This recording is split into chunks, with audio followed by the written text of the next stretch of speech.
But Vic, I think we're ready now.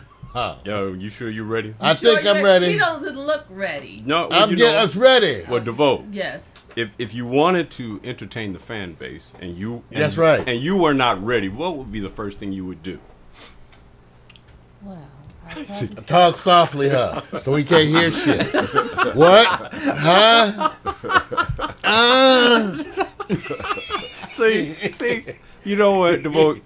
I want you to understand. Mario is an ass. That's what you would I need an intervention. I'm trying. need a little blue pill. I'm better now. Down. I'm better now. That's all right, you guys. Well, that's okay. We're going to move right forward. Because, ladies and gentlemen, it's time for the good news, the bad news, and the other shit. I don't believe you heard me. It's the good news, the bad news, and all the other shit. You have to get all of that, Mario? Man, it's like I get excited. Over that? Girl, I'm getting old. You gotta take what you can. Take what you can. As you know, they got a lot of budget talks going on. And, you know, even though we think here at Pack Stereo TV that they're basically full of shit, both of the parties. You know, as I've said before, if you look historically, that the parties actually agree on approximately 90% of the budget items. And that all that haggling you see is over approximately 10% of the money. Usually not the most important things. Right now, we have an issue because it's an issue of how many wars can you fight. And earlier in the year, I played a piece from Martin Luther King where he talked about the Vietnam War, where he said, your country's not going to have money for social programs when they're doing all these war efforts overseas. So in another way, it affects you. And really it affects Americans too right now because of how we're spending our money. That they don't have money to help you. They don't have money for the local governments. They don't have money for schools. Kids don't have to take gym class. So lately, as part of this chain of events, you've been having a chain of command, some minor shifts, and as your current head of CIA has resigned, you have a new head of the CIA, and so you have some policy changes. But I want you to see this piece as they talk about the legacy that was left in terms of your budgets, and of course, one of our favorite topics here, drones. Ladies and gentlemen. For almost 5 years, he's been the man at the helm of the U.S. military, responsible for the billions of dollars that have flowed into the Pentagon's coffers from Washington. Well, now Secretary of Defense Robert Gates is retiring, leaving behind 3 wars and an ever-growing defense budget. But with the director of the CIA stepping into his shoes, critics doubt there will be much change in the Pentagon's course. Chichikan reports. Whoever's in the White House, in the Pentagon, it's business as usual. Robert Gates was Secretary of Defense to 2 different presidents. Obama was elected on a promise to end the wars of his predecessor, George W. Bush. But America's wars continued, and one more was even added to the plate of inconclusive campaigns: Libya. When administrations change or change between parties, there really isn't a great deal of change in the Pentagon. Under Robert Gates' watch, America's annual defense spending approached $1 trillion, rising at the pace of about 5% a year. But statements from his office were often contradictory. Defense spending that nearly doubled the base budget over the last decade. The gusher has been turned off and will stay off. The U.S. is supposed to leave Iraq by the end of the year, but it seems that deadline is not final.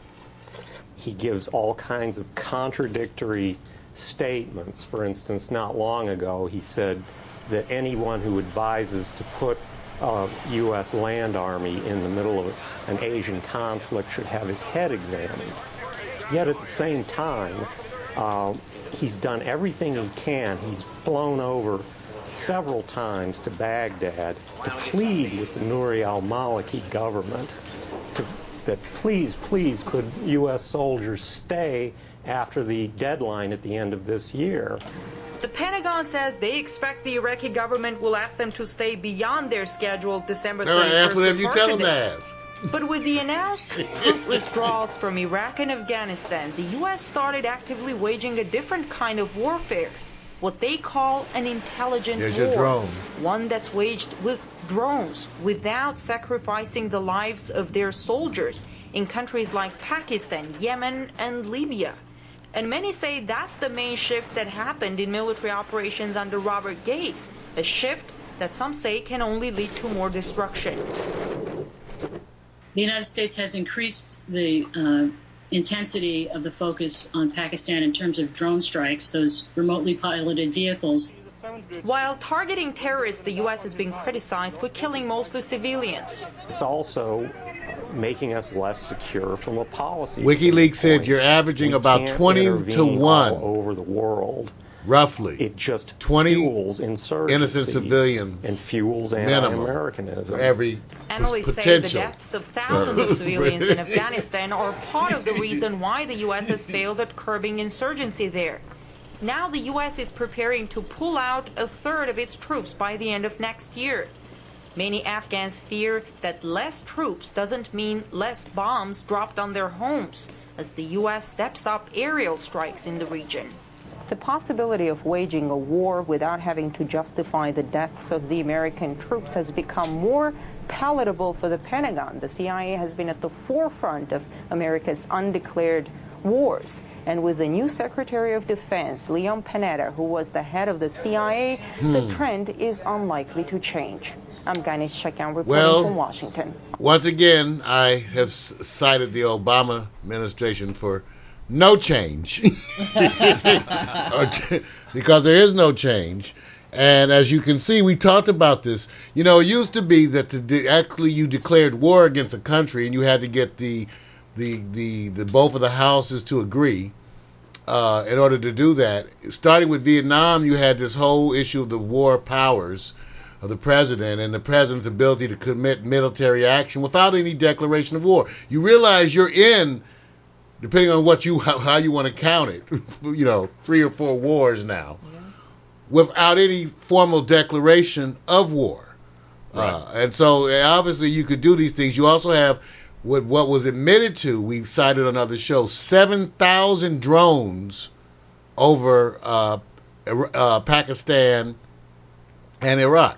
Okay, 7,000. Why would they need so many drones? 7,000 drones. And what are they doing? And the drones are there because people sit in a little cubicle in Las Vegas and they wage war. And you have a high rate of casualties of innocent people. That was part of the WikiLeaks that was released, was the amount of civilian casualties you have. Technology is not foolproof. It's surely not. How are you going to know what you're shooting because you're looking at a screen? And again, think of the money spent. We talked about earlier in this week that Pakistan, who hasn't been cooperating with the U.S. of late, had their yearly almost $2 billion in aid cut by $800 million as a warning. So Pakistan had $800 million cut from their $2 billion a year. $2 billion. Let me say it. 2,000 million. You give them $1 million a day for 2,000 days. Okay? Which is a lot. That's a lot of money. That's what they pay you to go along with things. When they talk about foreign policy, I want everybody to understand what foreign policy means. That means you pay people to go along with whatever you say. And because of that money, you can fly drones over their country. Okay. Is that called political business as usual, right? Isn't that what we're talking about? There we go. Political business as usual. Yeah. Hey, all right. I have a question. Yes, ma'am. Uh-oh. Sometimes late at night when my parents aren't home. Pull the drawer out.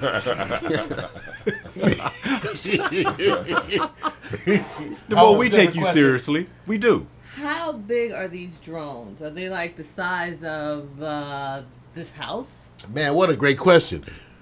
I don't know how big they are. But I know that the new group of them are so small that a person can carry it and throw it into the sky. Yep. And launch it. Like a model plane. Almost the latest ones are that size. Yeah. Now, And then what does that do? Is that a bomb itself? Well, is the actual drone a they bomb itself? they have different functions. Some of them have rockets on them. And can Probably shoot. the bigger ones. Right. And the other ones can just do, reconnaissance, looking around, spying on people. Oh. It's said that that same technology is really spreading all around the world. it's really the use of cameras, in London and in Washington, D.C., all over England, in fact. Well, yeah, they were using it for earthquakes. They were using it to watch for terrorists. In England, one of them, they have thousands and thousands. Even in Washington, D.C., thousands of cameras that are just watching you as you move about. New York, too. New York, see? Yeah. It's part of the growing trend. So that's some of the bad news. But I know DeVoe gets so upset with the... Look at her. Come on. Okay. Come on, son. They've had bad times throughout history, let me tell you. If you really look at man's history, you realize there's been some bad times. So are we moving on to the good news? Well, I'm sort of. That's why I said I got some changing. I'm skip, because of you depressed, I'm going to skip the furor over the Saudi beheadings.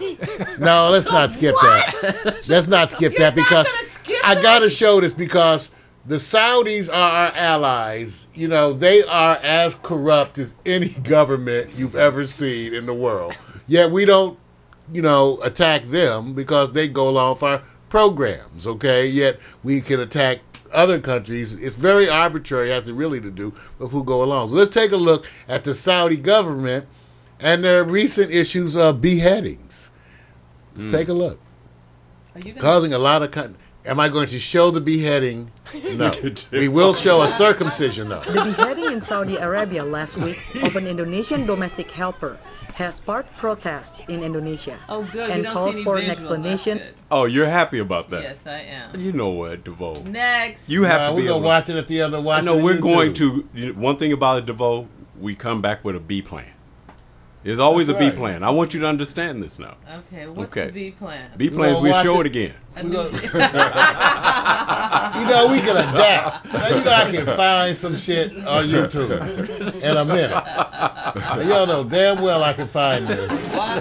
So, right now the best thing to do for you, DeVoe, is think of a commercial that you would like to tell people. The beheading in Saudi Arabia Too late. last week of an Indonesian Oh domestic my God! helper What, they're going to take has her head sparked off? protest in Indonesia and calls for an explanation from Saudi Arabian officials.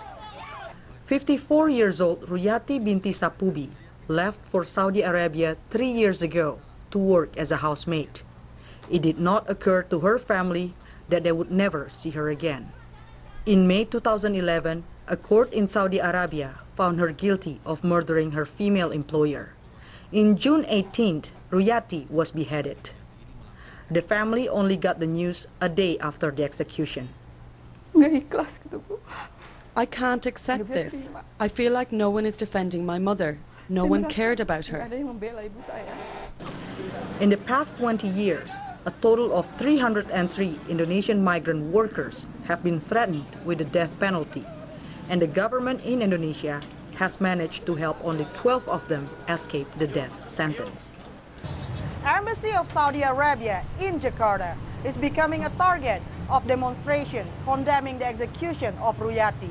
But the protesters also hold the government of Indonesia responsible for what happened. There's so little protection for Indonesian workers overseas. This is about human life, not about a goat. The government of Indonesia said their officials had done everything they could to save Ruyati, and they're also furious about what happened. Indonesia will recall its ambassador from Saudi Arabia and keep the ambassadorial post vacant until the issue is cleared. We're going to send a strong protest to Saudi Arabia so that in the future it will not violate international These are our allies, Saudis. But nothing Very can oppressive console the government. grieving daughter. Her only wish now is for the body of her mother to be brought back to Indonesia. Sharina Hasibuan, Al Jazeera, Jakarta. Now, I will say in all fairness, all governments are corrupt. See, all governments are corrupt. It's a matter of degree. And that's why you have to stay in their ass because their government is inherently corrupt. And those that aren't will be soon corrupted by the powers that be. And the U.S. is no different.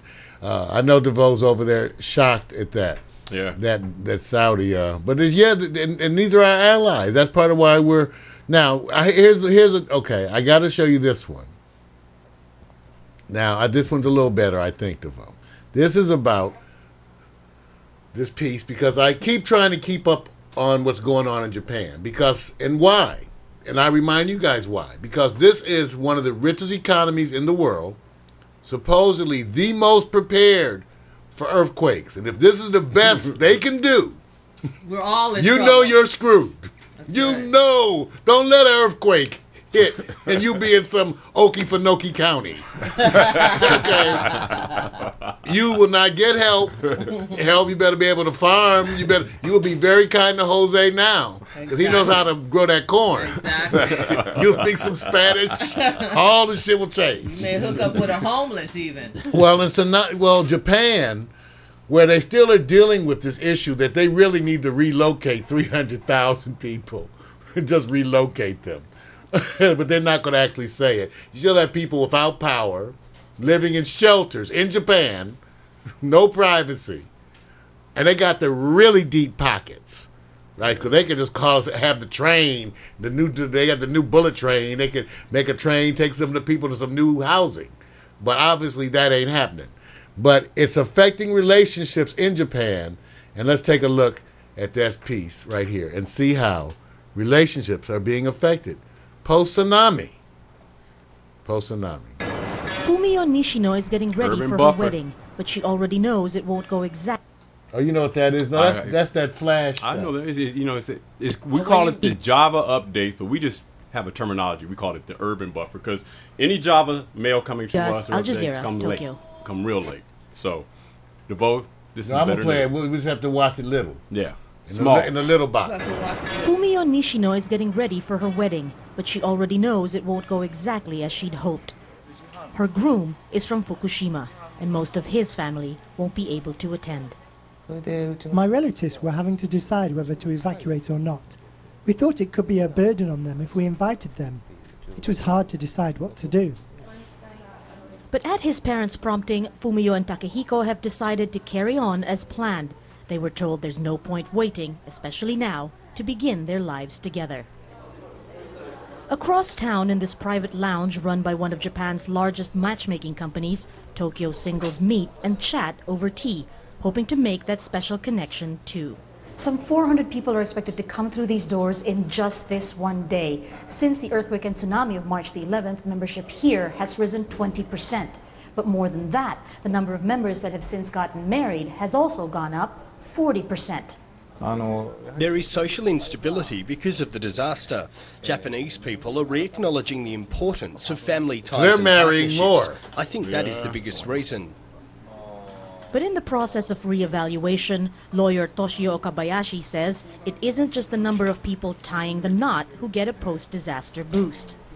There are more people trying to get married, but at the same time, there is an increase in people who want divorce. Both are coming from the fact that family is important to them. At the wedding hall, Fumio and Takehiko finally formalize their bond. There's a rotating door. It's a continuation of tradition and a re-entry of life. Necessary, especially now, they believe, to celebrate new beginnings. Margo Ortigas, Al Jazeera, Tokyo. I want to thank Al Jazeera and Russia Television. People say, why do you show Al Jazeera and Russia Television? Because they let us show them. Every American broadcaster is watching us. If we even try to include, even though we have the legal right to include pieces to report, they use their bullying tactics on YouTube to try to get us shut down. Well, you have millions it's already of people happened. watching you, Mario. Give me a break. Look, Norman popped in. Hey, Norman in Cleveland. How you What's doing? happening, Norman? You've been working The Norman hard, Ross huh? experience. He said, I've been working hard, okay? I'm not going to say exactly what he said. I know you have to repeat it. It's better than hard working. You have to say it word for word. You can't be. We don't censor. I have been working so damn hard these days. Life is kicking my beep, beep, beep, but it's all good. Ha, ha, ha. As you can see, our live chat room is such a feature of our show. Those of our regulars can come in, join in, at any moment communicate with us. That's what Mac does regularly. But Norman Ross, the Norman Ross Experience, is another one of our good friends. That's right. Out there in Cleveland. That's right. I think the weather is finally, now it's probably burning up. They have I know it is. They have a huge heat wave going on. Right. And Norman's, take care of yourself now. Don't get burnt. Well, I'm going to give the response that DeVoe gave. Of course, she didn't want to let anybody know. She says, Norm, that's a good thing to complain about. Just try to save some of your ass. Yes, Norman. Literally and figuratively, Norman. Save your ass, Norman. No, because he's a Norman Ross experience. He knows. These are our longtime friends and associates, and we care so much for them. And again, and he's out there in Cleveland. And, you know, they have such rough winters. Yeah. But then the summers, of course, all the folks out there had a rough winter. Now they're burning up. They are burning up. Literally. All right. Well, our love goes out to them. And this last piece I want to show you is about, because I got to lighten it up. Please. And, you know, I might, Vic, we might have to have happy time. Oh, no. Oh, yeah, that's good. It's happy time. We might have to have some happy time. No, We might have to have it. Happy time. Okay, forget No. happy time. That's Happy all right. time. See, they know. So I tell them, bring me the boar worms. They know, not the boar worms. What are the boar worms? Oh, Norman said happy time. And that's not like the one you have in the shower. No, it's nothing like that. It's a different happy time. We try to get DeVoe to bring us happy time, and the last time she did, she brought us some scarves. That was happy. You're right. We had a good time with the scarves, right? We threw the scarves up and we danced under it. That Our was first it. stages of dancing with scarves. Yeah, those are wonderful. Can't get enough of the old Better than scarf. your happy time. You have to be there. You'd have to be there. I might not touch that. So what are you trying I'm trying to see if this one will show in big screen. Choice for warrior. Okay. Yeah. With this piece, let me set it up. You know, grasshopper, throw the rock into the water. See the ripples. That is life. See? Well, many of us learned so much of our philosophies from the early days of the show Kung Fu, which brought to light and brought to extreme popularity the existence of the Shaolin priests and their practices. Well, as it turns out, the priests are having trouble today because all the tourists, they got tourist bus, they out there trying to get their Shaolin stuff on. And they're over there taking pictures. And Here come the taking pictures tourists. by the monks. They calling them grasshopper and asking them to throw the rocks into the water and they're all those just trying to things. meditate. So this piece right now is about Kung Fu's birthplace and how they're attempting to deal with becoming more and more Staff commercial. is the weapon of choice for warriors here, though they are equally adept in other disciplines. With the hooked sword, with the broadsword, they are always ready for battle. For the uninitiated, Shaolin is the birthplace of Chinese Kung Fu, introduced to monks here by a mysterious Buddhist from beyond the Himalayas, we're told, more than 1,000 years ago. And century after century, fighters here have honed their skills, perfected their method to better protect their monastery against invaders. But after closing their doors to the outside world for so long, Shaolin Temple today is overrun by tourists. A steady stream, sometimes an onward rush of them, disturbs the peace from morning until sundown. In China, to get rich is glorious, and it's a kung fu hustle here for your dollars. People started coming in droves in the 80s, and now about 2 million people visit us every year. You can even buy Shaolin strength in a bottle to relieve your aches and pains at the monastery's medical annex, staffed throughout the day. Indeed, it's a battle for the soul of Kung Fu, though its commercialization is also the very reason legions of boys still make the pilgrimage here. I watched a lot of TV. Kung Fu was cool, so I asked my mother to drive me over here. And a touch of Zen is never far from the fighting. Human beings by nature are mobile creatures. It doesn't matter who you are. Maybe someone prefers to sit still, but internally you are in motion, always thinking, always moving. But for those who would rather dispense with the philosophy, commercial training camps dot the landscape around Shaolin. Kung Fu is serious business. This school claims it's the largest martial arts school in the world, with 30,000 students, and this is just in one small part of China. There's the rest of the world to conquer. And conquer it, Shaolin Shao. The temple's opened 40 branches overseas and offers a franchise deal. Shaolin will see you soon, not on screen, but walking around your neighborhood, one monk master at a time. Melissa Chan, Al Jazeera, Henan Province, China. Oh, zip it. What's really wrong with you? I'm just getting my Shaolin on. You know, we all have that inner Chinese. Well, hold in your stomach when you do that, Mario. No, I wasn't trying to get that whole Buddhist thing. It's that new Buddhist look. Look just like the Buddha. They said. He does. Somehow, he looks just like the Buddha. Ladies and gentlemen, I want to thank you guys. That's been the good news, the bad news, and the other shit. I hope it wasn't it. Kinda. Yeah. The good news, the bad news, and the other shit. Which was your favorite? Dun dun. What was the good news?